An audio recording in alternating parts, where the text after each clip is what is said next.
Komatireddy brothers కు సిద్ధాంతాలు నైతిక విలువలు లేవని సిపిఐ రాష్ట్ర కార్యదర్శి కోనంనేని సాంబశివరావు విమర్శించారు.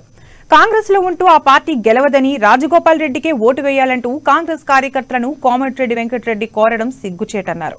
రేవంత్ రెడ్డిని బలహీనపరిచేందుకే వెంకటరెడ్డి తన తమ్ముడికి సహకరిస్తున్నారన్నారు.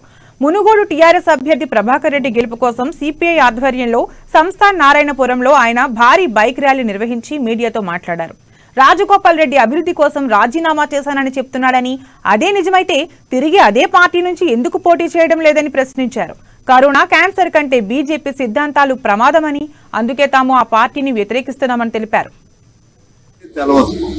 అంటే ప్రజలకు చెప్పడానికి సమాధానం లేదు అనుకుంటున్నారు. చెప్పేవాడు కదా, నీకు చేతనైతే అది ఎందుకు చేయలేదు? నీకు దాదాపు 1800 కోట్ల కాంట్రాక్ట్ కోసం అమ్ముడు పోయావని చెప్పి నువ్వు కూడా ఒప్పుకున్నావు, తప్పే ఉందని. మరి అందరికి రాదు కదా కాంట్రాక్ట్.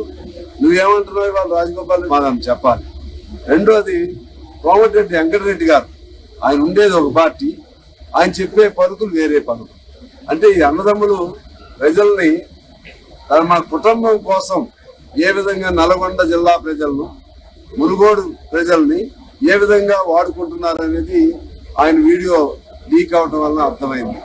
అటువంటి మోసగారులైనటువంటి రాజగోపాల్ రెడ్డి ఓడించాలి. అదే పద్ధతిలో నరేంద్ర మోడీ గారు మేము ఆయనకు ఛాలెంజ్ చేస్తున్నాం.